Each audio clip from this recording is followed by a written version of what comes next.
Hey guys, it's Kiana of Chance436 and this is Ariel. And this is a collaborative effort for this 436 Bit Bite because Ariel had stuff to say and I had stuff to say too. So we said, you know what, we're just gonna say it together. So for this Bit Bite, we're talking about stock photos or lack thereof. You were thinking, right? Yeah. Okay. We're gonna talk about a little bit of both. Okay. I'm gonna say a little bit and I'm gonna let her say hers, okay? First off, when you Google a photo, if for instance, if we were looking for a plant and we Google green plant and plants come up and you're like, oh, it's some good photos. I can take these and put. You can't do that. You can't do that. You can't do that. You have to use stock photos for certain things, but don't go overboard with the stock photos. So, for instance, we utilize different a few different websites that we pay for stock photos, but we always encourage our clients to get authentic photos for their brands because people get so used to using stock photos, you become a little lazy. And like, oh, just get a stock photo of a woman cooking, get a stock photo of some hands. You know, no, they know they're not your hands. Like, no. So stock photos take away the authenticity, but if you're going to use stock photos, use the proper ones. Google is not a stock photo website, but we'll give you some stock photo websites that we use that will help you a little bit, and all the ones that we'll list are free. We also have paid ones, but the ones that we'll list are free. Okay, Ariel, go ahead. And on that note, when you do use your stock photos, because I have a ball when I do this, especially for our client content and everything like that, I prefer to use real live content photos that you have already taken, professionally done. Okay, those are always what's best. But if we have to fill in some gaps and you don't have that many pictures, or you don't have those pictures at all, and you want to use stock photos, here's a recommendation. Just take this tip. You want to make sure that the stock photos you choose match your brand. Girl. Like Kiana said, okay, so you should have, this is what we give our clients, and if you worked with a brand company before, then they should have given you this. Your color palette, your brand message, your voice, any brand development aspect should already be done before you even get your content done.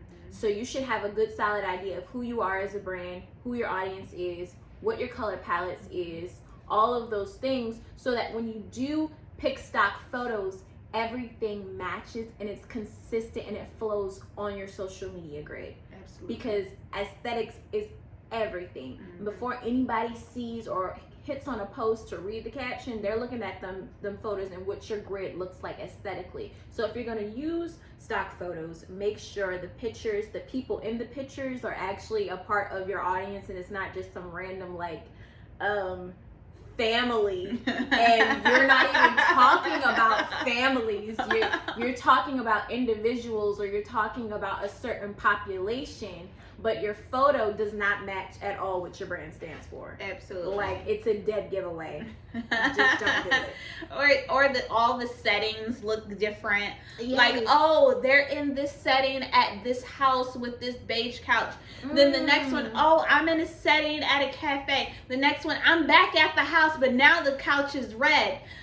No. And then Ariel, tell them how long it takes you to look through stock photos. Because it's not like you can just go through a stock photo website and say, you know what, here, let me just grab these few, and it takes 5 minutes. No, it does not. It's not like that, because we strategically, if we are forced to use stock photos, we want to make sure they at least try to go together. So Ariel, on average, how long does it take you? Oh my God. If I can sit in one setting, maybe 45 minutes, maybe more, because I want to make sure that we get everything consistent and that flows for your color palette, for your audience. Like I said, you want to make sure the stock photo doesn't look like a stock photo. Yeah. So if your color saturation on one photo is like you in this word. A little dull and neutral, but on one photo it's like bright and just, oh my God, saturated, it's just, it doesn't match. You just want to make sure it matches. And we're gonna send you maybe some examples, show you some examples. I agree, like the good and the bad. Yeah. I think that's fine. Of how you can use it. Absolutely. And Ariel, because she does the photos and the content management a little bit more often, she has a set system that she used to get hers. When I look for photos, it takes me a minimum of 3 to 4 hours, because it's like, and if I don't see the photo, then I have to make the photo. Right. So, it's just as long as doing a photo shoot. It's probably shorter, doing a photo shoot, or just really taking your time to do some prop styling at home and say, hey, I'm going to take an image of this, whether it's on an iPhone or something like that, something of high quality. And that's what you do. A couple of I'll say a couple free websites we may use for stock photos. I don't think so much anymore, because I think have exhausted them, or it's not anything that we would use anymore. Yeah, it's Unsplash, UNSPLASH.com, Unsplash. And then another good one that we really like is Pexels.com. That's PEXEL. Oh my goodness. PEXELS.com. And those are really, really good for stock photos, and they're all free.